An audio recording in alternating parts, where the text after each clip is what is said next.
논쟁이 불가피한 순간이 있습니다. 누군가 당신의 주장을 왜곡하고 책임을 떠넘기고 억지 논리로 밀어붙일 때, 그럴 때 우리는 흔들립니다.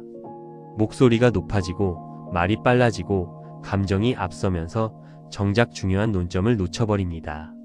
상대의 공격에 맞서다가 오히려 내가 먼저 무너지는 경험. 누구나 한 번쯤 해봤을 겁니다. 쇼펜하우어는 유고에서 이렇게 말했습니다. 상대가 화를 내면 그 지점에 약점이 있다. 논쟁에서 상대가 느닷없이 분노하면 우리는 그 논거를 집요하게 물고 늘어져야 한다. 이 말은 종종 오해받습니다. 마치 상대를 더 화나게 만들어 심리전에서 이기라는 것처럼 들리기 때문입니다. 하지만 그게 전부가 아닙니다. 진짜 핵심은 이겁니다. 상대의 분노는 신호입니다. 그의 논리 구조 어딘가에 취약점이 있다는 신호. 숨겨진 전제가 흔들리고 있다는 신호. 정당화가 무너지고 있다는 신호입니다. 우리가 해야 할 일은 상대를 더 자극하는 게 아니라 그 신호를 읽고 쟁점을 고정하고 논리로 되돌리는 겁니다. 오늘 이야기의 목표는 명확합니다. 감정 싸움에서 이기는 법을 알려주는 게 아닙니다. 공격을 받거나 논쟁이 불가피한 상황에서 당신이 논리적 우위를 확보하고 주도권을 잃지 않으며 스스로 무너지지 않게 만드는 실전 기법을 정리하는 것입니다. 상대의 분노를 단서로 삼아 쟁점을 고정하고 약한 논리를 드러내며 대응의 질서를 세우는 기술. 그것이 오늘 우리가 함께 탐구할 주제입니다. 이제 시작하겠습니다. 제1장. 우리를 괴롭히는 것은 사건 그 자체가 아니라 그 사건에 대한 우리의 판단이다. 에픽테토스의 핵심은 논쟁 상황에 그대로 적용됩니다. 상대가 화를 낸다는 사건 자체는 당신을 흔들 수 없습니다. 당신을 흔드는 것은 그 분노에 대한 당신의 해석입니다. 저 사람이 화를 낸다, 내가 잘못했다.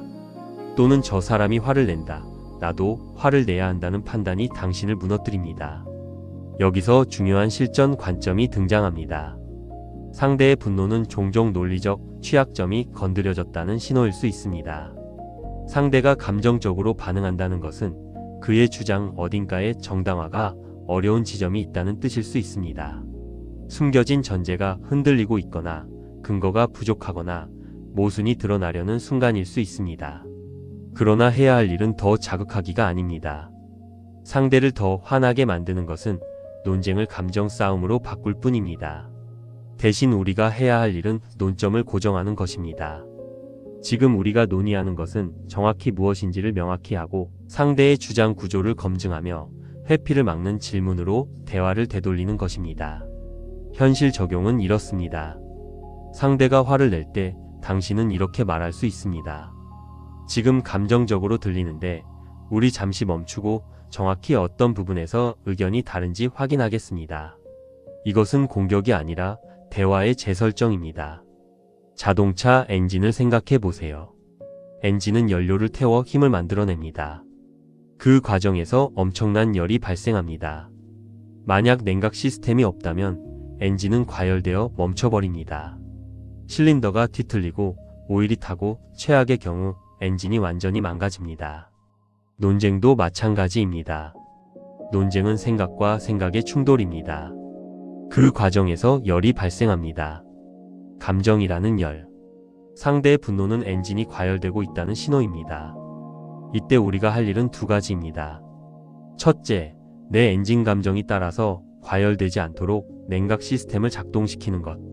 둘째, 상대 엔진의 과열을 관찰하며 어느 부분에서 문제가 생겼는지 파악하는 것. 냉각 시스템이 하는 일은 간단합니다. 온도를 낮추고 열을 분산시키고 엔진이 정상 작동 온도로 돌아오도록 돕는 것.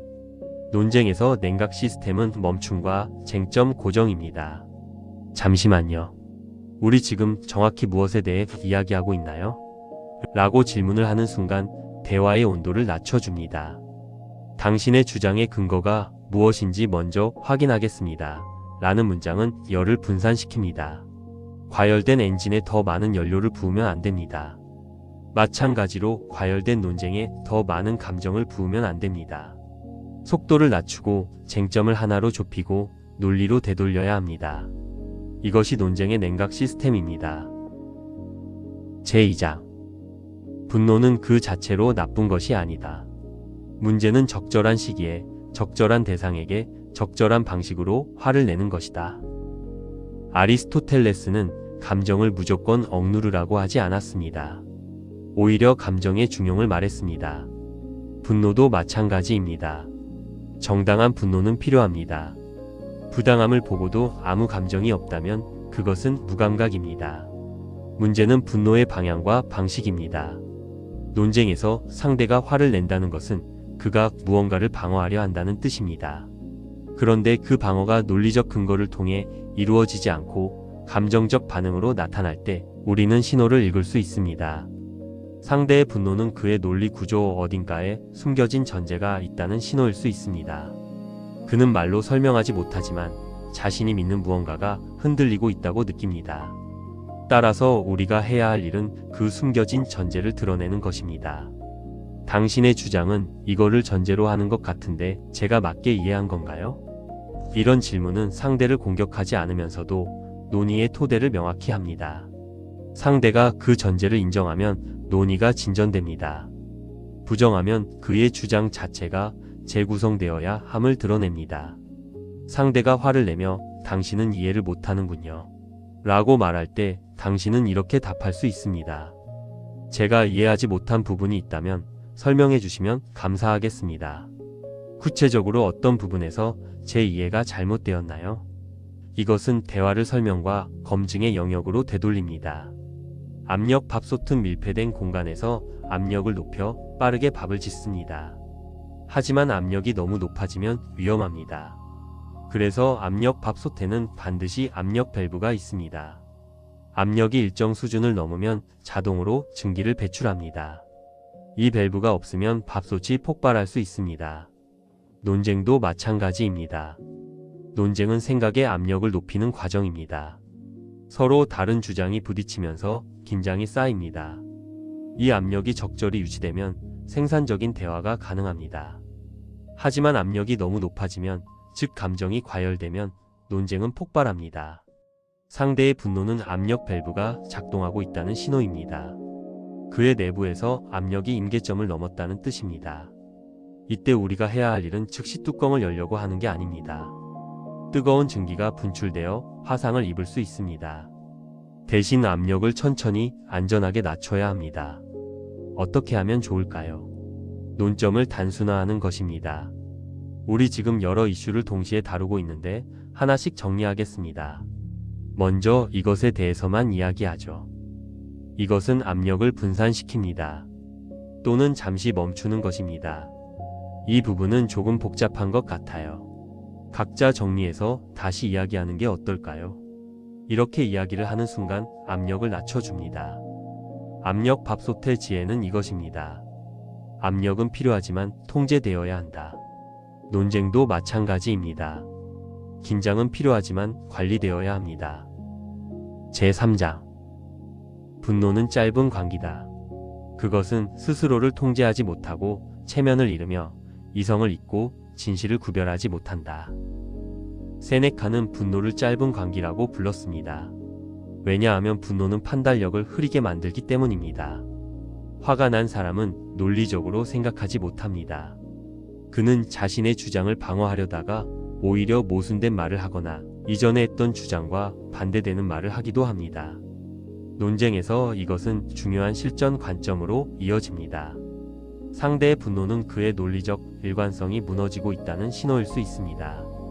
그는 자신이 무엇을 말하고 있는지 명확히 파악하지 못한 채 감정에 휩싸여 말을 쏟아냅니다. 이때 그의 말 속에서 모순, 과장, 일반화, 순환 논리 등이 드러납니다. 따라서 우리가 해야 할 일은 그 모순을 정중하게 지적하는 것입니다. 조금 전에 이렇게 말씀하셨는데 지금은 다르게 말씀하시네요. 두 주장이 양립 가능한지 설명해 주실 수 있나요? 이런 질문은 공격이 아닙니다. 검증입니다. 상대가 자신의 말을 다시 살펴보도록 돕는 것입니다. 상대가 화를 내며 여러 주장을 동시에 쏟아낼 때 당신은 이렇게 말할 수 있습니다. 방금 여러 말씀을 하셨는데 제가 정확히 이해하고 싶습니다. 핵심 주장 하나만 정리해 주시겠어요? 이것은 상대에게 스스로를 정리할 기회를 줍니다. 그 과정에서 논리의 허점이 드러나기도 합니다. 자동차가 달리다가 멈추려면 거리가 필요합니다. 이것을 제동거리라고 합니다. 속도가 빠를수록 노면이 미끄러울수록 제동거리는 길어집니다.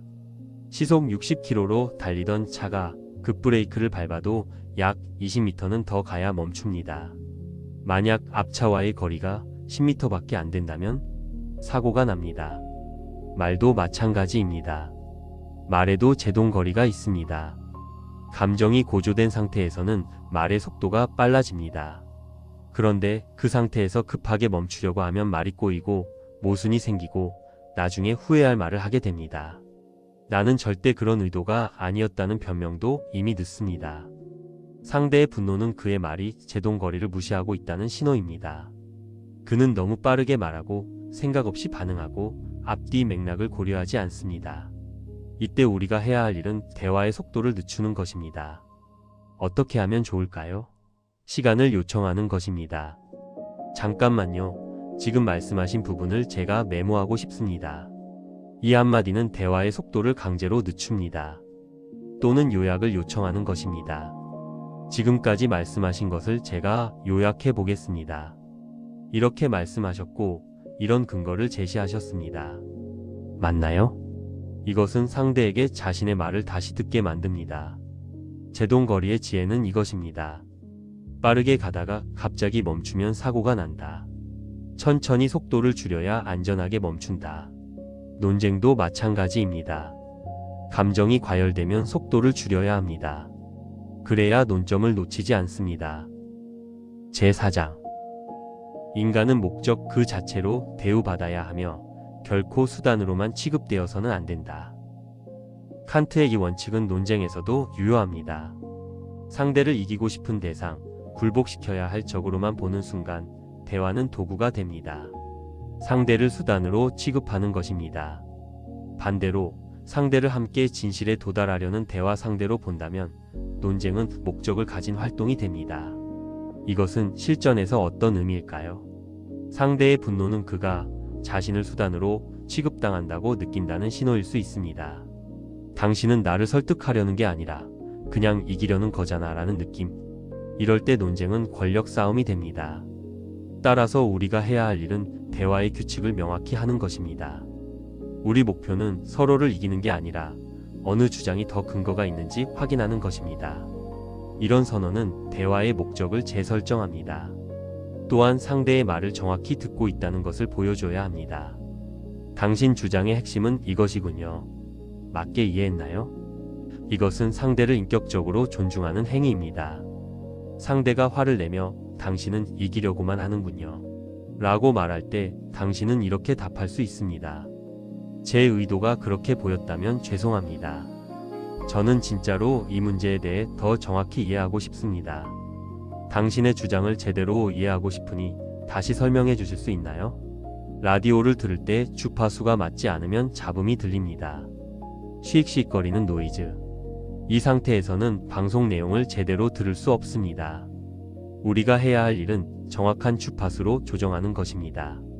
그러면 노이즈는 사라지고 명확한 신호만 남습니다. 논쟁도 마찬가지입니다. 감정은 노이즈입니다. 분노, 불안, 방어적 태도는 모두 신호를 왜곡시킵니다. 상대가 화를 낸다는 것은 그의 말 속에 노이즈가 섞여 있다는 뜻입니다. 진짜 주장과 감정적 반응이 뒤섞여 있습니다. 우리가 해야 할 일은 신호와 노이즈를 분리하는 것입니다. 어떻게 할까요? 상대의 말에서 주장만 추출하는 것입니다. 당신이 말씀하신 것 중 핵심 주장은 이것입니다. 그 근거는 이것입니다. 제가 맞게 이해했나요? 이렇게 하면 감정은 걸러지고 논리만 남습니다. 또 하나 중요한 것은 내 말에서도 노이즈를 제거하는 것입니다. 화가 나더라도 당신은 항상 그래 라는 식의 일반화를 피해야 합니다. 지금 이 주장의 이 부분에서 근거가 부족해 보입니다. 처럼 구체적으로 말해야 합니다. 이것은 주파수를 정확히 맞추는 행위입니다. 라디오의 지혜는 이것입니다. 노이즈가 있어도 당황하지 말고 주파수를 조정하라. 논쟁도 마찬가지입니다. 감정이 섞여도 당황하지 말고 논점을 분리하라. 제5장 정념은 원인을 알게 되는 순간 정념이기를 그친다. 우리가 감정의 원인을 명확히 인식하면 그 감정은 더 이상 우리를 지배하지 못한다. 스피노자는 감정을 억압하라고 하지 않았습니다. 오히려 감정의 원인을 이해하라고 했습니다. 내가 왜 화가 나는지, 상대가 왜 화가 나는지 그 원인을 명확히 보면 감정은 힘을 잃습니다. 더 이상 우리를 지배하지 못합니다. 논쟁에서 이것은 강력한 도구가 됩니다. 상대의 분노는 그가 무언가를 잃거나 위협받는다고 느낀다는 신호일 수 있습니다. 그의 정체성, 신념, 자존심 또는 이해관계가 흔들리고 있습니다. 이 원인을 파악하면 우리는 더 정확히 대응할 수 있습니다. 따라서 우리가 해야 할 일은 질문입니다. 이 주장이 받아들여지지 않으면 어떤 문제가 생기나요? 또는 이 부분에서 왜 특히 강하게 반응하시는 것 같은데 제가 건드린 부분이 있나요? 이런 질문은 상대의 감정 뒤에 있는 진짜 이유를 드러냅니다. 상대가 화를 내며 당신은 내 입장을 전혀 이해하지 못한다 라고 말할 때 당신은 이렇게 답할 수 있습니다. 제가 당신 입장을 제대로 이해하지 못한 것 같습니다. 이 문제가 당신에게 왜 중요한지 설명해 주시겠어요? 이것은 대화를 감정의 원인으로 이동시킵니다. 운전 중에 길을 잘못 들어서면 내비게이션이 경로를 이탈했습니다. 재탐색 중입니다 라고 말합니다. 이때 중요한 것은 잘못된 길에서 계속 가속하는 게 아니라 멈추고 새로운 경로를 찾는 것입니다. 내비게이션은 과거의 실수를 비난하지 않습니다. 그냥 현재 위치를 확인하고 새 경로를 제시합니다. 논쟁도 마찬가지입니다. 대화가 감정적으로 흐를 때 우리는 논점에서 이탈한 것입니다. 상대의 분노는 경로 이탈 신호입니다. 이때 우리가 해야 할 일은 잘못된 방향으로 더 가는 게 아니라 멈추고 재탐색하는 것입니다. 재탐색은 어떻게 하나요? 먼저 현재 위치를 확인합니다. 지금 우리가 논의하는 것은 이것입니다. 맞나요? 그 다음 목적지를 재확인합니다. 우리의 목표는 이것을 확인하는 것입니다. 이 부분에 동의하시나요? 마지막으로 새 경로를 제시합니다. 그렇다면 다시 원래의 논점으로 돌아가겠습니다. 내비게이션이 하지 않는 것이 있습니다. 과거에 잘못 들어선 길을 계속 언급하지 않습니다. 논쟁에서도 마찬가지입니다. 조금 전에 당신이 화를 냈잖아요 라고 계속 말하면 대화는 앞으로 가지 못합니다. 대신 지금부터 우리가 확인할 것은 이것입니다 라고 말해야 합니다. 내비게이션의 지혜는 이것입니다. 길을 잃어도 괜찮다. 다시 찾으면 된다. 논쟁도 마찬가지입니다. 감정이 끼어들어도 괜찮습니다. 논점으로 돌아가면 됩니다. 제6장 원하는 무력한 자의 복수다. 그는 힘으로 대응할 수 없기에 감정으로 공격한다. 니체는 원한의 구조를 분석했습니다. 어떤 사람이 논리적으로, 사실적으로 대응할 수 없을 때 그는 감정적으로 공격합니다. 인신공격, 모욕, 과거 사례 끌어오기, 관계없는 주제로 이동하기. 이 모든 것은 나는 이 논쟁에서 이길 수 없다는 무력감의 표현입니다. 이것은 실전에서 중요한 통찰을 줍니다.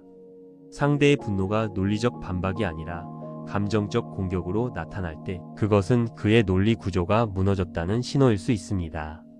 그는 더 이상 근거로 말할 수 없기에 감정으로 말합니다. 따라서 우리가 해야 할 일은 인신공격을 차단하고 논점으로 되돌리는 것입니다. 지금 저에 대한 평가를 하고 계신데 우리는 이 주장에 대해 논의하는 겁니다. 주장과 근거로 돌아가겠습니다. 이것은 경계선을 긋는 행위입니다. 또한 필요하다면 대화를 종료할 수 있습니다. 인신공격이 계속되면 이 대화를 중단하겠습니다. 상대가 당신 같은 사람과는 대화가 안 돼 라고 말할 때 당신은 이렇게 답할 수 있습니다. 제 인격이 아니라 제 주장을 평가해 주시기 바랍니다. 주장의 어느 부분이 잘못되었는지 구체적으로 지적해 주세요. 전기 회로에는 차단기가 있습니다. 전류가 과도하게 흐르면 자동으로 전기를 차단합니다. 전선이 타거나 기기가 망가지는 것을 막기 위해서입니다. 차단기는 시스템을 보호하는 안전장치입니다. 논쟁에도 차단기가 필요합니다. 감정이 과부하 상태에 이르면, 즉 인신공격, 고성, 협박이 시작되면 대화를 자동으로 차단해야 합니다. 이것은 도망이 아닙니다. 시스템 보호입니다. 차단기를 작동시키는 방법은 명확합니다. 먼저 경고를 합니다. 지금 대화가 인신공격으로 흐르고 있습니다. 이것이 계속되면 저는 대화를 중단하겠습니다. 이것은 상대에게 선택권을 줍니다. 그가 태도를 바꾸면 대화를 이어갈 수 있습니다. 만약 경고 후에도 상황이 개선되지 않으면 차단기를 내립니다. 죄송하지만 이 대화는 여기서 마치겠습니다.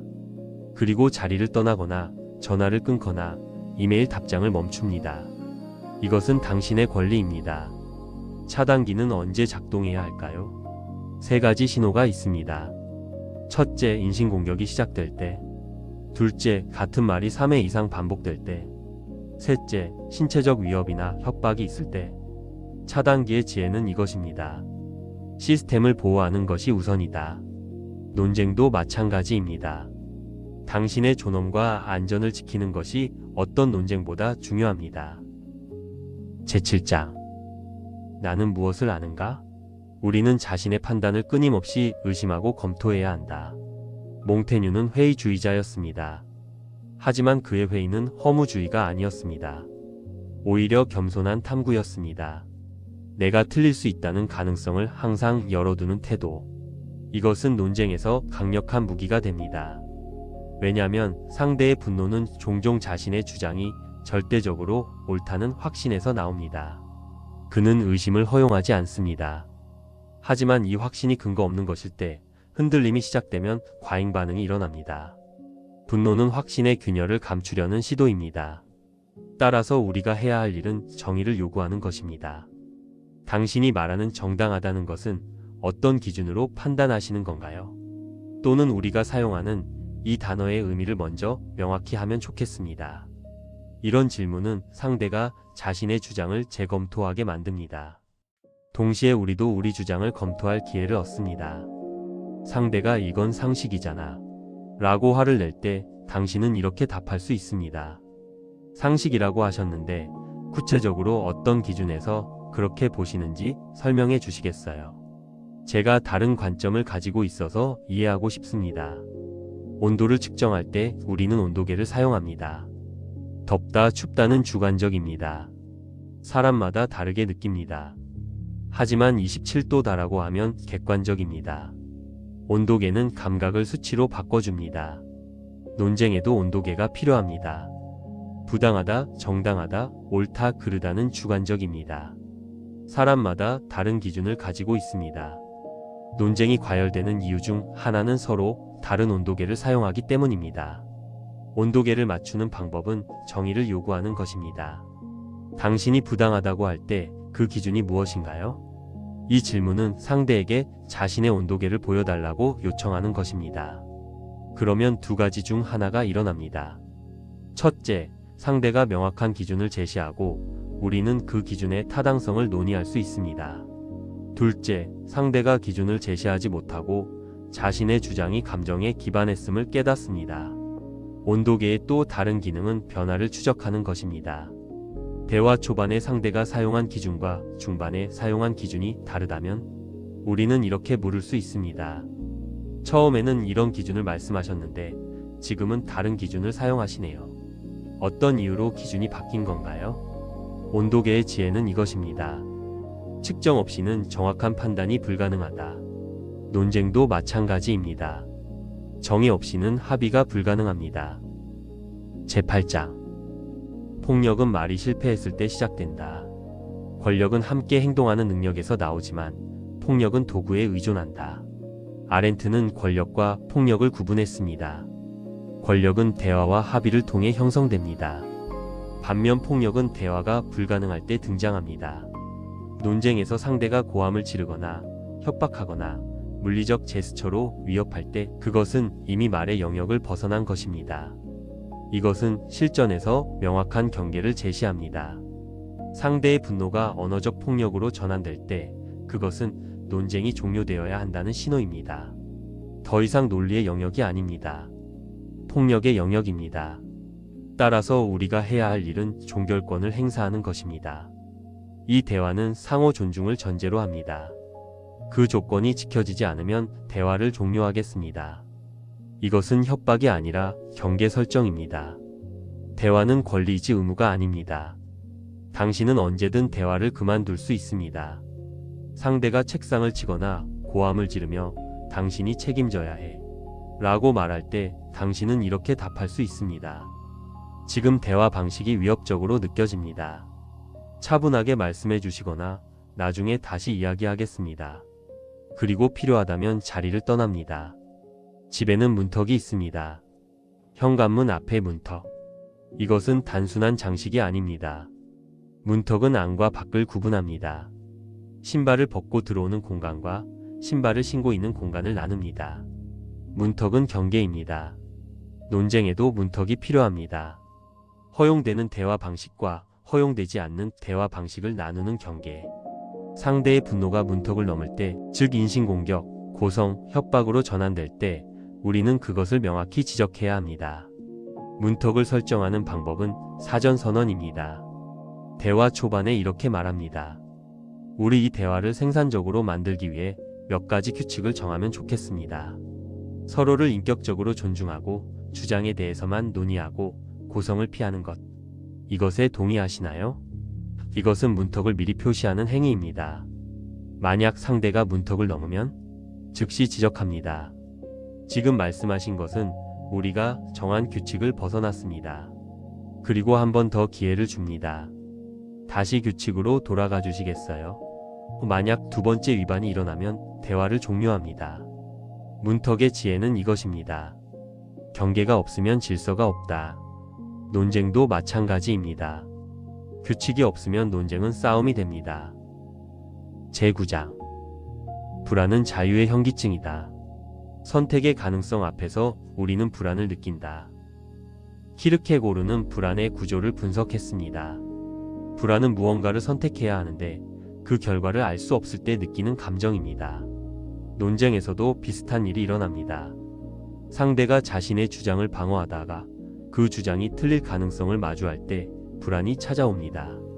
이것은 실전에서 중요한 관점을 제공합니다.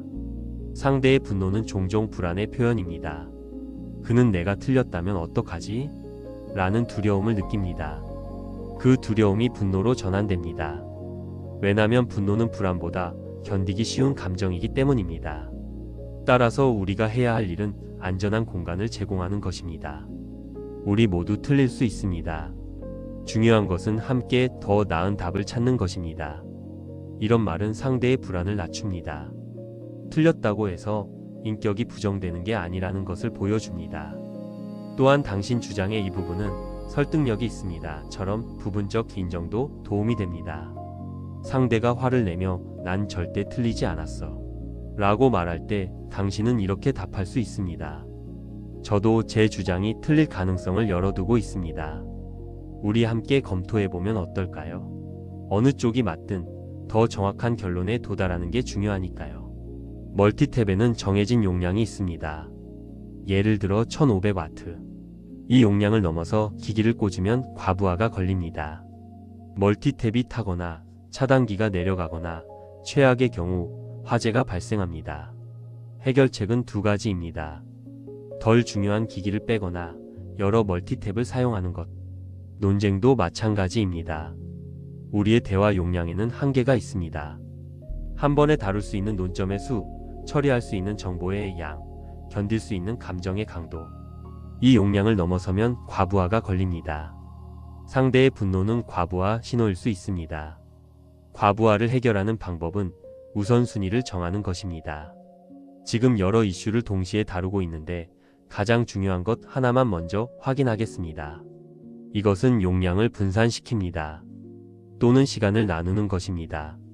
오늘은 이것에 대해서만 이야기하고 다른 거는 다음에 논의하면 어떨까요? 멀티탭의 또 다른 지혜는 불필요한 것을 빼는 것입니다. 논쟁에서 불필요한 것은 무엇일까요? 과거 사례 끌어오기, 관계없는 주제로 이동하기, 감정적 반응. 우리 지금 논의와 직접 관련 없는 부분은 제외하겠습니다. 라고 말할 수 있습니다. 멀티탭의 지혜는 이것입니다. 용량을 초과하면 시스템이 망가진다. 논쟁도 마찬가지입니다. 한 번에 모든 것을 다루려 하면 대화가 붕괴됩니다. 제10장. 다른 사람의 생각을 바꿀 수는 없다. 하지만 나 자신이 흔들리지 않을 수는 있다. 마르쿠스 아우렐리우스는 통제 가능한 것과 불가능한 것을 구분했습니다. 상대의 태도, 그의 분노, 그의 선택은 당신의 통제 밖입니다. 하지만 당신의 반응, 당신의 감정, 당신의 판단은 당신의 통제 안에 있습니다. 이것은 실전에서 핵심 원칙이 됩니다. 상대의 분노는 그의 선택입니다. 당신이 그를 화나게 만들었다고 생각할 필요가 없습니다. 그가 화를 내기로 선택한 것입니다. 물론 당신의 말이 계기가 되었을 수 있지만 반응은 그의 몫입니다. 따라서 우리가 해야 할 일은 자기 통제입니다. 상대가 화를 내도 나는 침착함을 유지할 수 있습니다. 당신이 화를 내셔도 저는 차분하게 논의를 이어가겠습니다. 이것은 선언입니다. 또한 속도 조절입니다. 상대가 빠르게 말해도 나는 천천히 말합니다. 상대가 목소리를 높여도 나는 낮은 톤을 유지합니다. 상대가 화를 내며 연달아 질문을 쏟아낼 때 당신은 이렇게 답할 수 있습니다. 여러 질문을 주셨는데 하나씩 답변하겠습니다. 먼저 첫 번째 질문부터. 이것은 당신의 속도를 유지하는 방법입니다. 바닷가에는 방파제가 있습니다. 방파제는 파도를 막습니다. 하지만 완전히 막는 게 아닙니다. 파도의 힘을 분산시키고 높이를 낮추고 항구 안쪽을 평온하게 만듭니다. 방파제가 없으면 큰 파도가 직접 들이쳐 배가 손상되고 항구가 혼란스러워집니다. 논쟁에서 방파제는 규칙입니다. 상대의 감정은 파도입니다. 파도를 막을 수는 없습니다. 바다가 파도를 만들듯 사람은 감정을 만듭니다. 하지만 파도가 항구 안쪽까지 그대로 들어오게 할 수는 없습니다. 방파제가 필요합니다. 방파제를 세우는 방법은 대화 규칙을 정하는 것입니다. 한 번에 한 사람만 말합니다. 주장할 때는 근거를 함께 제시합니다. 인신공격은 하지 않습니다. 와 같은 규칙입니다. 이것은 감정의 파도가 논의의 본질을 침범하지 못하게 막습니다. 방파제의 또 다른 기능은 안전지대를 만드는 것입니다. 항구 안쪽에 있는 배들은 파도의 영향을 덜 받습니다. 논쟁에서 안전지대는 무엇일까요? 합의된 사실, 정의된 용어, 명확한 논점. 이것들은 감정의 파도에도 흔들리지 않는 지점입니다. 우리가 이미 합의한 부분은 이것입니다. 이것은 유지하면서 다음 내용을 논의하겠습니다. 방파제의 지혜는 이것입니다. 파도를 없앨 수는 없지만 그 영향을 통제할 수는 있다. 논쟁도 마찬가지입니다. 감정을 없앨 수는 없지만 규칙으로 관리할 수는 있습니다. 제11장. 나는 내가 아무것도 모른다는 것을 안다. 진정한 지혜는 자신의 무지를 아는 것이다. 소크라테스의 방법은 질문이었습니다. 그는 주장하지 않고 물었습니다. 당신은 정의가 무엇이라고 생각하십니까? 용기란 무엇입니까? 이 질문들은 상대의 주장을 검증하는 도구였습니다. 소크라테스는 질문을 통해 상대 스스로 자신의 모순을 발견하게 만들었습니다. 논쟁에서 이것은 강력한 기법입니다. 상대의 분노는 그가 질문에 답할 수 없다는 신호일 수 있습니다. 그는 자신의 주장을 정당화할 근거가 부족합니다. 하지만 그것을 인정하고 싶지 않습니다. 그래서 분노로 대답을 회피합니다. 따라서 우리가 해야 할 일은 회피를 차단하는 질문입니다. 예 또는 아니오로 답변 가능한 질문부터 시작하겠습니다. 이게 맞습니까? 틀립니까? 이런 질문은 상대가 애매하게 답하는 것을 막습니다. 또한 부담 전가를 방지합니다. 주장의 근거는 주장한 쪽이 제시합니다. 제가 반박 근거를 찾아야 하는 게 아니라 당신이 주장 근거를 제시해야 합니다. 상대가 그건 당신이 알아서 찾아봐 라고 화를 낼 때 당신은 이렇게 답할 수 있습니다. 제가 찾는 것이 아니라 당신이 주장했으니 근거를 제시해 주셔야 합니다. 그래야 논의가 가능합니다. 볼트를 조일 때 렌치를 사용합니다. 렌치로 볼트를 돌릴 때 적절한 힘이 필요합니다. 이것을 토크라고 합니다. 너무 약하게 조이면 볼트가 풀립니다. 하지만 너무 강하게 조이면 볼트가 망가집니다. 나사산이 뭉개지거나 볼트 머리가 깎여 나갑니다. 질문도 마찬가지입니다. 질문은 상대의 주장을 검증하는 도구입니다. 적절한 강도로 질문하면 논의가 진전됩니다. 하지만 너무 약하게 질문하면 상대는 회피합니다. 너무 강하게 질문하면 관계가 망가집니다. 적절한 토크의 질문은 어떤 것일까요? 첫째, 구체적입니다. 당신 생각은 어때요? 대신 A와 B 중 어느 것이 맞다고 보시나요? 둘째, 검증 가능합니다. 당신은 왜 그렇게 생각해요? 대신 그 주장의 근거는 무엇인가요? 셋째, 공격적이지 않습니다. 당신은 정말 그렇게 생각하나요? 대신 그렇게 판단하신 기준을 설명해 주시겠어요? 렌치의 또 다른 지혜는 순서입니다. 볼트를 조일 때 한 번에 끝까지 조이지 않습니다. 조금씩 여러 번 조입니다. 질문도 마찬가지입니다. 한 번에 모든 것을 묻지 않습니다. 먼저 A를 확인하겠습니다. 그렇다면 B는 어떻게 되나요? A와 B를 종합하면 C가 되는데 맞나요? 이렇게 단계적으로 질문합니다. 렌치의 지혜는 이것입니다. 힘의 강도와 방향이 결과를 결정한다. 질문도 마찬가지입니다. 질문의 강도와 방식이 대화의 질을 결정합니다. 제12장. 상대가 화를 내면 그 지점에 약점이 있다. 논쟁에서 상대가 느닷없이 분노하면 우리는 그 논거를 집요하게 물고 늘어져야 한다. 이제 우리는 출발점으로 돌아왔습니다. 쇼펜하우어의 이 말은 종종 오해받습니다. 마치 상대를 괴롭히라는 것처럼 들립니다. 하지만 진짜 의미는 다릅니다. 상대의 분노는 신호입니다. 그의 논리 구조 어딘가에 취약점이 있다는 신호. 정당화할 수 없는 전제, 근거 없는 주장, 숨겨진 모순이 있다는 신호. 그 지점을 건드렸기 때문에 그는 논리가 아니라 감정으로 반응합니다. 집요하게 물고 늘어진다는 것은 상대를 더 화나게 만드는 것이 아닙니다. 쟁점을 고정하고 논점을 벗어나지 않으며 근거를 끝까지 확인하는 것입니다. 우리가 지금 논의하는 것은 정확히 이것입니다. 당신은 다른 내용을 주장했는데 그 근거는 무엇인가요? 제가 이해하기로는 이것인데 맞게 이해한 건가요? 이것이 진짜 의미에서 물고 늘어지는 것입니다. 상대가 화를 내며 주제를 바꾸려 할 때 당신은 이렇게 말할 수 있습니다. 잠깐만요. 우리 아직 이것에 대한 논의를 마치지 않았습니다. 먼저 이것을 정리하고 다음으로 넘어가겠습니다. 이것이 쟁점을 고정하는 방법입니다. 비행기 조종사는 이륙 전에 체크리스트를 확인합니다. 연료, 엔진 계기판 피상장치? 하나하나 점검합니다. 한 가지라도 빠뜨리면 사고가 날 수 있기 때문입니다. 체크리스트는 생명을 지키는 도구입니다. 논쟁에도 체크리스트가 필요합니다. 상대의 주장을 검증하는 체크리스트 말이죠. 상대가 화를 내며 여러 주장을 쏟아낼 때 우리는 감정에 휩쓸리기 쉽습니다. 이럴 때 체크리스트가 우리를 구합니다.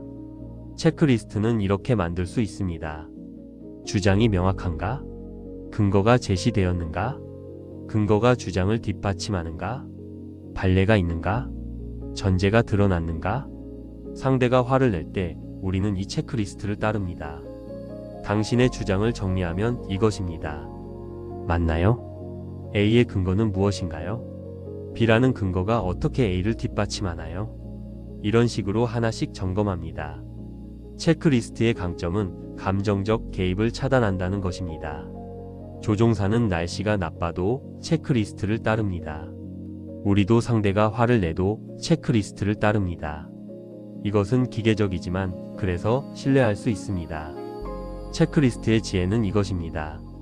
절차를 따르면 실수를 줄일 수 있다. 논쟁도 마찬가지입니다. 검증 절차를 따르면 논리를 놓치지 않습니다. 제13장. 명석 판명한 것만을 참으로 받아들여라. 의심할 수 없을 만큼 명확하고 분명한 것만을. 데카르트는 방법적 회의를 제시했습니다. 모든 것을 의심하고 의심할 수 없는 것부터 쌓아 올리라는 것. 논쟁에서도 이 원칙은 유효합니다. 애매한 것, 불분명한 것을 그냥 넘어가면 안 됩니다. 반드시 명확히 해야 합니다. 상대의 분노는 종종 애매함을 감추려는 시도입니다. 그는 명확하게 설명할 수 없는 부분이 있습니다. 그래서 당신이 이해를 못하는 거야. 라고 화를 냅니다. 하지만 문제는 이해의 부족이 아니라 설명의 부족일 수 있습니다. 따라서 우리가 해야 할 일은 명확화 요구입니다. 이 부분이 제게 명확하지 않습니다. 다른 방식으로 설명해 주시겠어요? 또는 이 단어가 여러 의미로 해석될 수 있는데 당신은 어떤 의미로 사용하시나요? 이것은 상대에게 부담을 주는 게 아니라 정확한 소통을 돕는 것입니다. 상대가 이건 명백한 사실이야 라고 화를 낼 때 당신은 이렇게 답할 수 있습니다. 제게는 명백하지 않으니 구체적으로 설명해 주시면 감사하겠습니다. 어떤 근거로 명백하다고 보시는지요? 안개가 낀 도로를 운전할 때는 안개등을 켭니다. 안개등은 일반 헤드라이트와 다릅니다. 빛을 아래쪽으로 비추어 노면을 명확히 보여줍니다. 안개 속에서 일반 헤드라이트를 켜면 빛이 반사되어 오히려 시야가 나빠집니다. 안개등은 이 문제를 해결합니다. 논쟁에서 안개는 애매함입니다. 대체로, 보통, 일반적으로 같은 표현들. 이런 애매함 속에서 일반적인 질문은 효과가 없습니다. 그게 무슨 뜻이에요? 라고 물으면 상대는 더 애매하게 답합니다. 안개등이 필요합니다. 안개등 같은 질문은 구체적이고 제한적입니다. 대체로 라고 하셨는데 몇 퍼센트 정도를 말씀하시는 건가요? 보통이라는 것은 어떤 조건에서를 말씀하시는 건가요? 이런 질문은 애매함을 구체성으로 바꿉니다.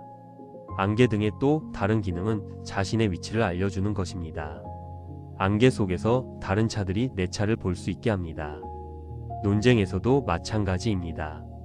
내 입장을 명확히 해야 합니다. 제가 이해한 바로는 이것입니다. 제 입장은 이러합니다. 이렇게 명확히 밝히면 상대도 나를 정확히 파악할 수 있습니다. 안개등의 지혜는 이것입니다. 불명확한 상황에서는 더 명확한 도구가 필요하다. 논쟁도 마찬가지입니다. 애매한 논의에서는 더 구체적인 질문이 필요합니다. 제14장 말할 수 없는 것에 대해서는 침묵해야 한다. 언어의 한계는 세계의 한계다. 비트겐슈타인은 언어의 한계를 인식했습니다. 어떤 것들은 언어로 표현할 수 없습니다. 감각, 느낌, 직관. 이것들을 억지로 언어화하려 하면 왜곡이 일어납니다. 논쟁에서도 마찬가지입니다. 상대의 분노는 때로 언어의 한계에서 발생합니다. 그는 자신이 느끼는 것을 말로 표현하지 못합니다. 그래서 답답함을 느끼고 그 답답함이 분노로 전환됩니다. 당신은 이해하지 못해 라는 말은 종종 나도 이걸 말로 설명할 수 없어의 다른 표현입니다. 따라서 우리가 해야 할 일은 언어의 한계를 인정하는 것입니다. 이 부분은 말로 설명하기 어려운 것 같습니다. 다른 방식으로 접근해 볼까요? 또는 구체적인 예시를 들어주시면 이해에 도움이 될 것 같습니다. 이것은 상대에게 다른 표현 방법을 제공합니다. 동시에 우리도 인정해야 합니다. 모든 것이 논쟁으로 해결되는 것은 아닙니다. 상대가 이건 느낌으로 알아야 해 라고 화를 낼 때 당신은 이렇게 답할 수 있습니다. 느낌을 이해합니다. 하지만 우리가 함께 논의하려면 그 느낌을 설명할 수 있는 부분부터 시작해야 할 것 같습니다. 자동 번역기는 편리합니다. 하지만 한계가 있습니다. 미묘한 뉘앙스, 문화적 맥락, 이중적 의미를 완벽히 옮기지 못합니다. 그래서 중요한 문서는 원문을 함께 봐야 합니다. 번역문만 보면 오해가 생길 수 있습니다. 논쟁에서도 번역 문제가 있습니다. 상대의 말을 내 언어로 번역할 때 의미가 왜곡될 수 있습니다. 당신은 A라고 했으니 B를 의미하는 거죠? 라고 내가 해석하면 상대는 아니, 난 그런 뜻이 아니었어 라고 화를 냅니다. 번역 오류를 막는 방법은 원문 대조입니다. 당신이 정확히 어떤 표현을 사용했는지 확인하고 싶습니다. 제가 이해한 것을 말씀드리면 맞는지 확인해 주시겠어요? 이것은 해석을 강요하지 않고 상대가 자신의 의미를 보존하게 합니다. 번역기의 또 다른 한계는 문화적 맥락입니다. 같은 단어도 문화에 따라 다른 의미를 갖습니다. 논쟁에서도 같은 단어를 다르게 이해할 수 있습니다. 정당하다는 말이 법적 정당성을 뜻할 수도, 도덕적 정당성을 뜻할 수도 있습니다.